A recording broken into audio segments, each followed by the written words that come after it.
What's going on? This is Hoppe Hour. I am your host, Ryan Hoppe, and on the phone line is radio legend Don Geronimo, one of my influences for going into radio, so this is a very cool moment. What's going on, Don? You're on the show. Well, hi, Ryan. Good to be with you, and sorry that I'm the reason you got into radio, one of the reasons, but I'm glad to be with you today. How does that feel, though? Because you're definitely, I know you're very humble and you're very laid back, but you definitely need to know that you are loved throughout radio in the way that I put up a post promoting that you were going to be on, and one of my quote-unquote bosses and the morning guy in Tampa, Mike Calta, he sent me a text, and he was like, oh my God, I'm a huge fan. So when you get all this love on the Facebook groups of the shows you've been on in the past and social media, does it ever overwhelm you, or do you love all the support of your fans over the years? Yes to all of that. I mean, the support of the people that listen to the show throughout the years is, as you know, the most important thing. Because if you don't have that, you're not going to make it in radio. But beyond that, you know, all the stuff on Facebook and Twitter and Instagram, it's nice. You can't believe it all, because you remember the people that are writing that are the people that are into your show. They're fans. I mean, if you take the time to look at some of the threads on Facebook, and I got to say, every once in a while, I can't help myself. I'll jump in and correct somebody or give somebody shit about something. But generally speaking, I try not to. I mean, I used to get very involved with the internet when it was new, because, hey, it was something that was new. But now what's happened is, you know, Ryan, it used to be when you were on the radio, you were a really big deal, because anybody that called you up, if you got mad at them, you know, at least my fallback position was always, well, guess what, dude? I'm on the radio and you're not, so I'm going to hang up on you and you have to listen to my voice. Well, now everybody has social media. Everybody has a podcast. And the playing field has kind of been leveled out. So even more than ever, I take all the good stuff with a grain of salt, right? Because you got to remember that, you know, just 2 years ago, I couldn't find a job in radio. Yeah. So I'm glad, to have the job. And, you know, it's hard for me to get back to the other question you asked me. It's hard for me to fathom that people think about me like that in radio. Yeah. Because I just don't think like that. Yet I certainly have a laundry list of people that I respected and admired and wanted to be like when I was getting into radio. I mean, like John Records Landecker from WLS. When I was a kid, I listened to that guy's show every night. I mean, for the first 5 years I was in radio, I was just copying him directly, overtly directly. And it was one of the greatest experiences of my life then when I worked in Chicago to be able to meet John and to tell him that. So I'm trying to remember that when you tell me that as well. So thank you. That's my long-winded answer. Thanks. It means a lot. Here's what I'm curious about is, what do you think when you were working in radio throughout the years, what if Facebook and Twitter was around the whole time?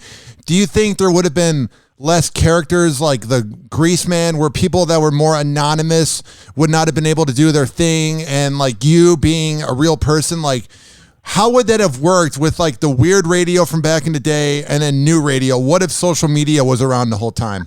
I think I would have found a way to embrace it, you know, as I try to now, because the best part of it is, you know, like I just said, there's a lot of bad parts to it, but there's a lot of good parts as well. And you can certainly use social media to get your point out on a topic or a discussion.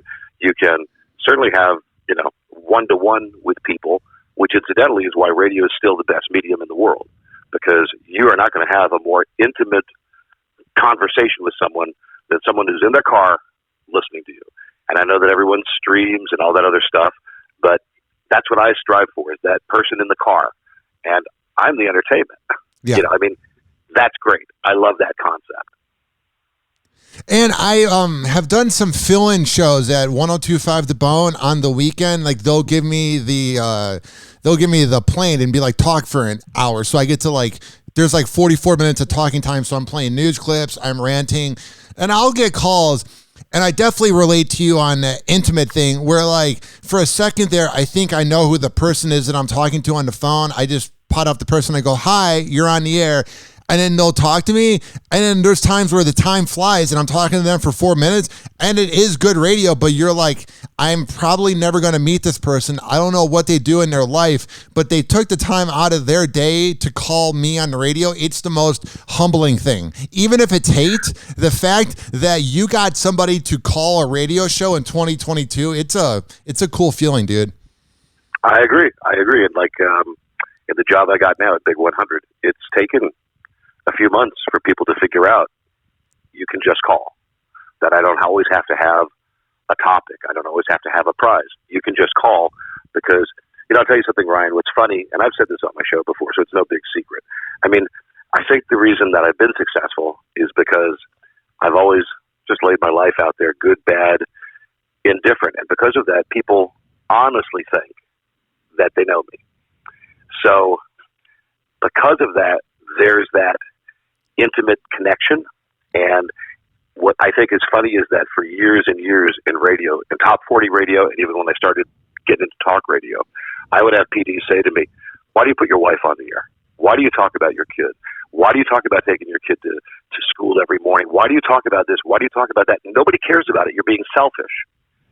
And I can't tell you how many arguments I got in with these dumb shit program directors say, I'm doing this so people can relate to me. It's the easiest thing to do, and I can't believe it that no one else is doing it. Well, now you go to any radio site and you look at what has radio got to do in 2022 to compete. It's like, well, the first thing is have your own unique content. Don't be afraid to talk about your life. Don't be afraid to talk about things that happen to you. Conversations are what it's all about. And I'm like, man, if you guys knew how many times I got called into a PD's office and just got ripped for doing exactly what they now want you to do.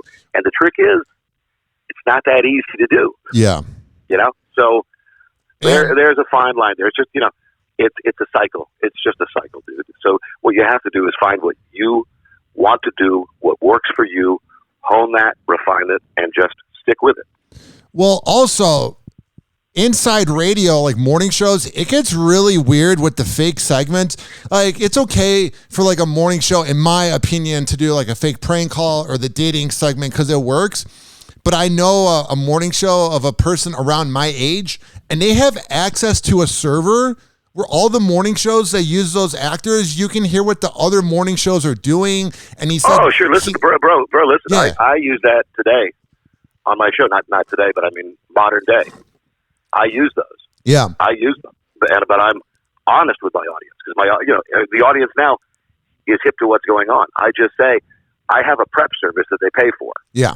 And every day I get a page of dumb fake calls. Oh yeah. And sometimes I'll do a whole segment just with fake callers, but my audience knows they're fake callers.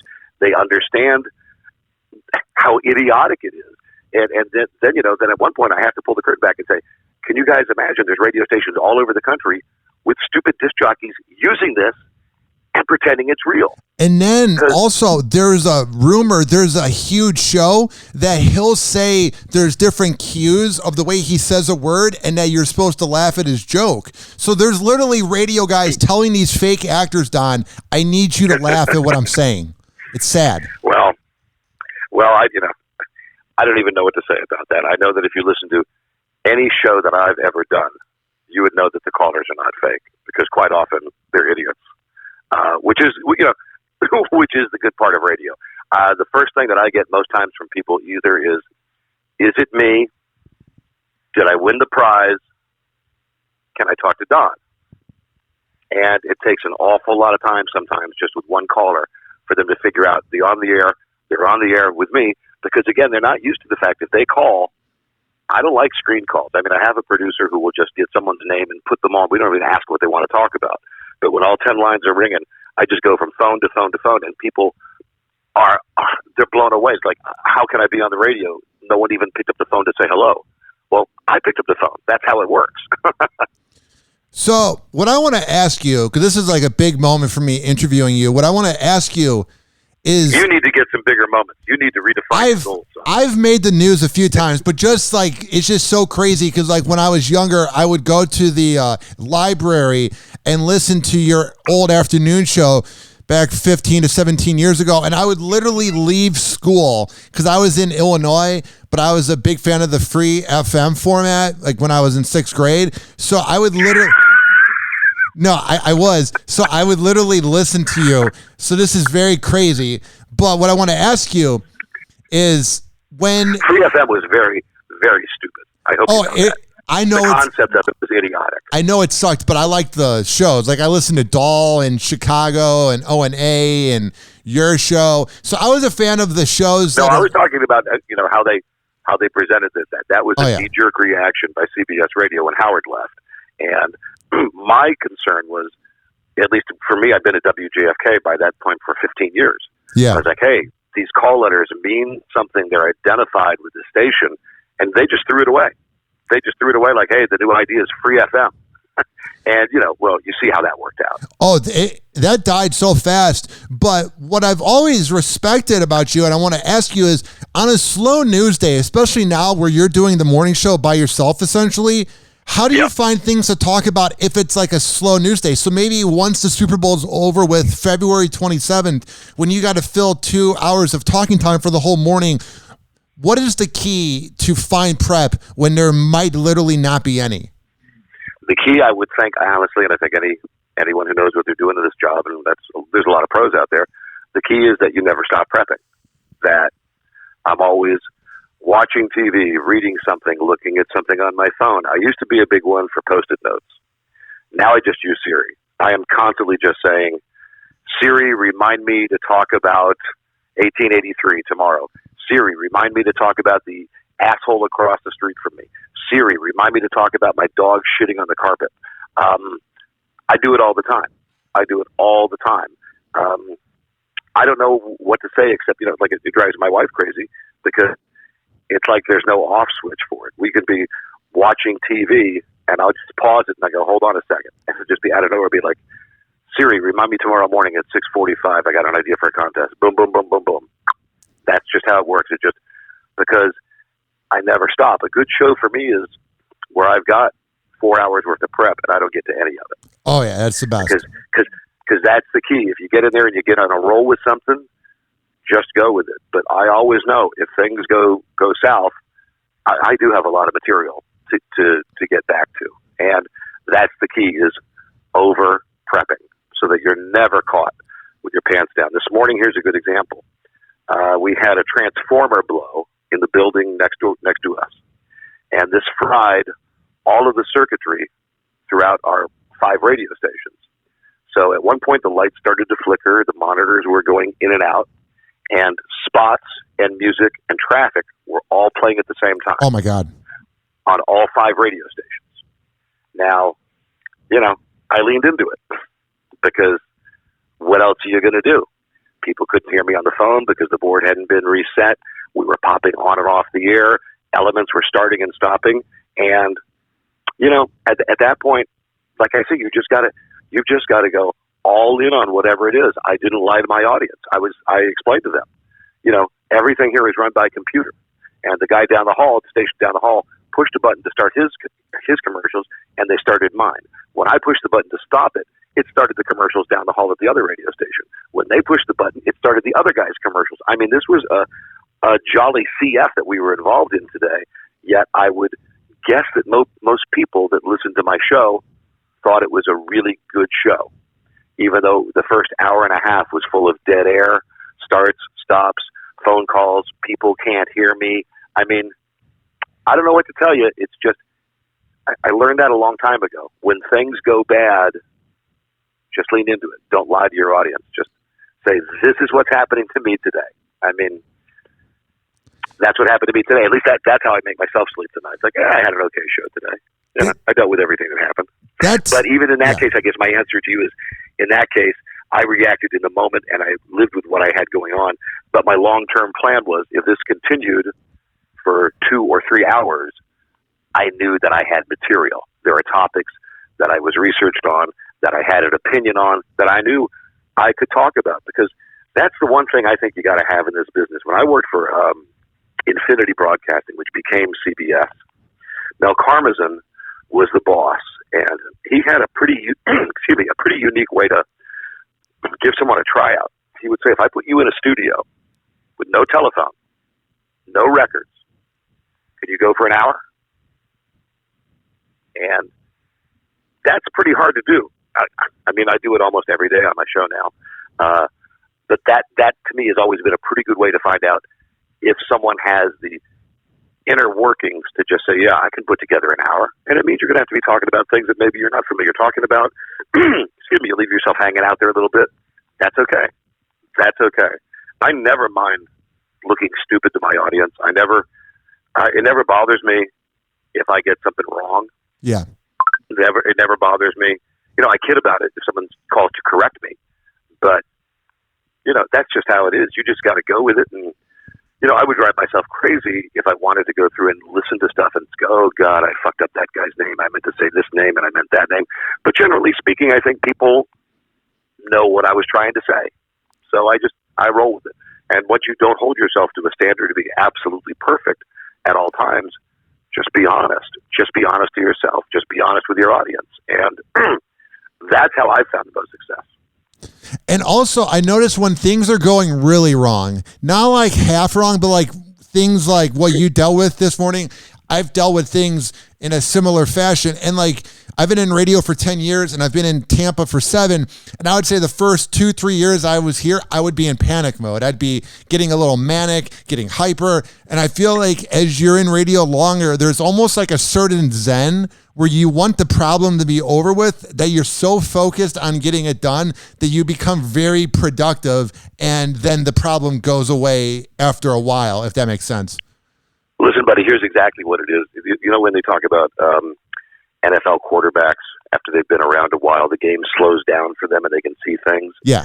Once you've been at it for a while and you know this is your arena, you know, it does slow down for you. And even now, I have days where, you know, things don't go quite right. I can reach up and there's a little sweat on my brow. But that's good, because that shows I still give a shit. I don't flip out about anything, but I'm still on edge sometimes. You know, I worry if things are going to be good or bad, but then I just go, fuck it. You know, let's get on with it. Especially at this point in my career, because, you know, like I was telling you, 2 years ago, I could not find a job. I could not find a job in radio. So I'm thrilled that I got an opportunity to come back and show that I still got it, and I can still do a radio show that garners an audience. So in 2022, you just got to do whatever it is you have to do to be successful. That means being inclusive. That means changing content. That means figuring out more than ever how to say what you want to say when maybe you really can't say it. I mean, it's all just a game, right? It's always been a game, and when you look at it like that, hey, it's fun. It beats working. Yeah, and definitely you really have to like paint a picture now. You can't just like say things, because you can say whatever you want to say on air for the most part, but you got to say it in a smart way. If you're talking about sex, like you can paint a picture and make a listener think you said something, but you really didn't, if that makes sense. Yeah, and you know, a lot of it changes. You're so much younger than me. Yeah. You know, my perspective on doing a show has changed. 20 years ago, I loved getting people in the studio to have them take off their clothes, play trivia, and take off a piece of clothing one at a time. Last person that, you know, that is got clothes on is the winner. You know, first off, there's COVID. I wouldn't do it now. Second, I don't know how I feel about having, you know, 20 funky naked people in my studio. It was always a challenge when you had anything like that involving people in the studio to make it appear to the audience like it was the most wild show that you'd ever seen, and these are beautiful people, and it's like fucking Caligula, and you can't believe it's happening, when honestly it was the opposite. It was people, generally speaking, like you would expect. They look like real people. They come down, they take off their clothes. You know, we're all going, wow, oh yeah, but really we're looking at each other like, what the hell is this? There used to be a lot of content that I did that involved either nudity or dirty stuff and stuff that, you know, was right on the line. And now it just seems kind of done. It really does. Yeah, you'll go back and listen to some of like any old show ever, and I would say the whole like Jackass movement from like the last 20 years when that show became very popular. I feel like shock jock, quote unquote, radio kind of died when all the morning shows were like tasing their intern and that. To me, that was kind of where it got kind of nauseating, you know? Yeah, and I mean, listen, I'm one of the people that did that. I mean, we would have interns that would get their heads shaved. We would put them out in traffic doing jumping jacks. I would have them down at the end of the road collecting money to see how much they could panhandle for a day. You name it, we did it. Now, I can honestly say that most of those interns, at least the ones that were on my show, ended up getting in radio. You know, some of them, we have one guy, Joe Rockhead. This guy was such an idiot. He was like the worst intern I'd ever had, but he was very lovable. And I could not hate him, no matter what he did, but he fucked everything up. He now is in the Senate from Alaska. Oh, my God. You know, that blows my mind when I think Joe Rockhead, the guy that used to screw up my coffee order, is now in the Senate. That's crazy. Is it crazy to see all the interns that you had make it big, or in the moment, did you know they were going to do things? No, I had no idea, you know, and it's not like I have a coaching tree or anything like that. Yeah.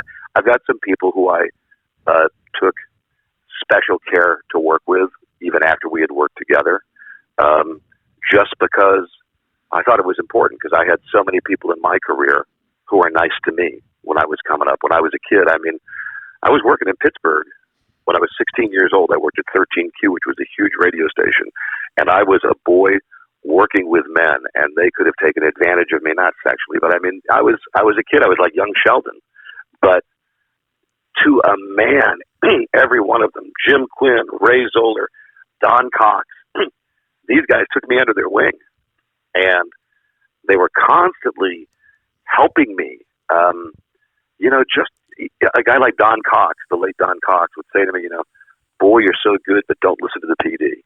You know, do what you want to do. That intro time is your time. He cannot take it away from you. Because at the time we had a PD who actually put tones. This is when the songs were on cards, okay? Yeah. And he put tones on the cards, and he had a real fucking stoplight in the studio. When he wanted you to get ready to stop talking, the light would go yellow, and when he wanted you to stop, you'd have a big red light in your face. Well, I figured out that was just a tone that he put on the card, that he didn't actually turn off the microphone. So I just started ignoring the stoplight, and a week later, he put 2 stoplights in the studio. I mean, crazy stuff. But through all of that, like Don Cox would say to me, listen, this guy, our program director at the time, Bob Savage, he said, he's a frustrated disc jockey. You know, he wants to be us, and he can't be us. So he's going to live to screw with us. Let him put 10 stoplights in there. Who cares? You just do what you do. And I was not breaking any rules. I was not being a shock jock. I was a top 40 disc jockey. I did 6 to 9 at night. But those guys helped me to see that there was a bigger picture in radio. And by the time I got to Chicago, when I was working at my dream station, WLS, you know, some of the disc jockeys didn't like me because, again, I was the youngest guy there. They brought me in as if, hey, this guy's the hot flavor of the month. But, you know, to have like my idol, John Landecker, pull me aside and say, listen, you know, you're really good. You're probably going to have to leave this station because, you know, you're not going to make it here because you're working with the killer lineup that never changes. But I mean, I had enough people who I respected the hell out of, who were nice to me when I was coming up. I've never, ever knowingly not been that way to somebody that's come up to me in real life, a radio person, and not tried to help them out. I never have. If a radio person like John Landecker says to young Don that he needs to get out to flourish and reach his full potential, should you leave every single time? Because I'm at 102. No. Or should you keep working? Or is there a certain swagger about going somewhere, improving yourself, and doing it somewhere else, if that makes sense? Well, here's the thing. At WLS, you had, in my opinion, you know, the greatest disc jockey lineup in the world. And I was hired to do full-time swing and weekends and fill in on WLS AM and FM with the thought that when someone leaves, I would get the next job. Well, what Landecker was saying to me was, who leaves WLS? Yeah. Nobody does. So he was saying to me, you can stay here and continue trying to, as he said to me, you can keep trying to make the Yankees. Why don't you just go play for the Dodgers? Yeah. So as it turns out, I took that advice. And to answer your question, Ryan, it's a different world now than it was when I was coming up in radio. But I took so many jobs that I went through a time in my career where I couldn't get hired because I was a floater, because I would never stay anywhere a year. Because if I would go somewhere 3 months, I would see a better job, I'd send the tape out. If I got that tape, if it was $50 more a week at a better job, I would take it. And finally, around 1978, I had a program director say to me, listen, I really want to hire you, but you just got to prove to me that you can stay somewhere 1 year. I don't care where it is. Just go somewhere and stay at that radio station for 1 year. So I did, and that radio station was Providence, Rhode Island, Pro FM. And he was right. Once I stayed somewhere a year, it really helped my rep. But to answer your question, I mean, there's a lot of ways of doing it. Yeah. You can stay in Tampa. You can try to work your way into the bone. I don't know what the lineup is there. It's like a WLS lineup you're never going to get into. But my advice to you would be the same advice that I gave to myself. No one's going to give you anything. Yeah. You got to go out and get everything you want, and you got to hustle for it. And I know you hustle. I know you're a hardworking guy. I know you love radio. If you really, really, really, really want to kill it, expand your horizons, buddy. That's how I feel too, because like it's cool to be under the universe of a certain place. So for you, WLS, for me, 102.5 The Bone, like it's awesome. It comes with perks. I've met my hot girlfriend. I've met many comedians. Like there's a lot of perks, but at the same time you begin to go, I want to like create my own legacy. You know what I mean? And that's kind of what I'm going through currently is you're just kind of like, I'm ready to risk it all. You know what I'm saying? Well, then only you can do it. I know you've heard that saying, no risk it, no biscuit, no risk it, no biscuit, whatever it is that Arian says. That's true. That's 1,000% true, but that's on you. Yeah. Because like you said, you have a hot girlfriend now and you've got a little thing going there in Tampa. I mean, I was lucky. My wife made every move with me. We moved across the country. We went from Chicago to Pittsburgh to Chicago to Indianapolis to Detroit to Washington, D.C. to Chicago to Washington, D.C. I mean, I made way too many moves, but that was just how it worked out for me. I would just tell you, you have the right attitude, you work hard, you just got to be a gym rat. You just got to you just got to find a radio station that will give you a shot. And here's another piece of advice that you didn't ask me for. Don't worry about the money, because it's been my experience. It will come to you. Yeah. I bet on myself every time. If you knew the deal that I signed here, you'd laugh. You'd laugh. Really, you would. But I signed a deal that gives me tremendous upshot. If I just show the slightest bit of improvement, I'm going to be right back where I was. And that's the key. That's the key. Just believe in yourself. Push in yourself. Don't be afraid. Do not be afraid of success. And you will, if you decide to leave Tampa and go for another job, I promise you, you will get fired. And you will be down and distraught, because that's just the way it happens, because radio is not an easy business. I mean, I thought it was simple, and that really screwed me when I was a kid, because I started working in radio full-time when I was 15 and a half. I had enough credits to graduate high school, and I left my parents' home at 16. I worked in Pittsburgh when I was 16. I worked in New York City, the biggest market in the world, at 99X in 1978, and I made $45,000 a year, which was more than my dad made. And I honestly thought, how tough is radio? Yeah. Are you kidding me? Well, of course, I found out right away, because I thought my shit didn't stink, and I got fired in New York for breaking a union rule, a dumb mistake. And then guess what? I couldn't find a job after that. I went from market number 1, New York, to like whatever Evansville, Indiana is, market 145. So it's been up and it's been down. But once you get in a groove and once you feel good about yourself, and that's the key, Ryan. I mean, I say this a lot of times on the air kiddingly, but it's true. If you make yourself laugh during a show, you've done a good job. Entertain yourself, and then the people will be entertained. And once you do that, it really doesn't matter if you have a shitty book or if the sales are down, it doesn't matter because you feel pretty good about yourself. And that's the other thing that I will leave you with because I've been on your phone way too long. Yeah. When I was a kid, I was working at WROK in Rockford, Illinois, 1440 a.m. I'm 16 years old. I'm working from 10 at night till 2 in the morning while I was going to high school. And my program director, Carl Hamilton, said to me, these are the 3 R's of radio: ratings, revenue, rock and roll. Never get that order mixed up. Never. And that stuck with me to this day. That still is the mantra that I live under. I got to get good ratings. The station's got to make good money, and then I can rock and roll. It's not rock and roll and then everything else comes to you. You've got to think that way. And more than ever in 2022, you got to be a team player. I mean, talk about social media. I'm working with our sales staff constantly. It's like, hey, can you, Roy Rogers, they're going to bring food down for your crew every morning. Can you give them a plug on social media? Yes. Hey, you've got this going on. Can you plug this on social media? Yes. It's just the way it works now. You don't want to be that guy that says, I don't like doing endorsements. Are you kidding me? At iHeart, at least where I work, if you get endorsements, you're the king. Yeah. I mean, it's a different way of looking at things, but again, I'm embracing it in 2022 because it's my path to success. That you got to do all those other things so that when you get in there, all you're doing is having fun and doing the best show you can. I have a great life, Ryan. I have a fantastic life.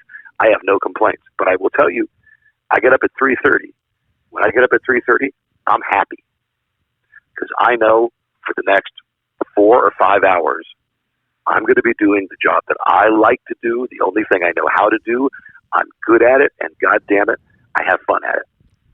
I say that to myself every day, and it's not a pep talk. It's the truth. It's the fucking truth. It's like I say, 2 years ago, when I couldn't find a job in radio, I would have given my left nut for a shot to do mornings again. So, there you go.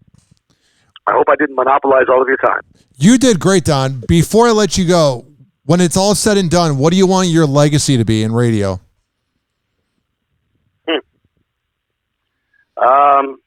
I was tight board, good pipes.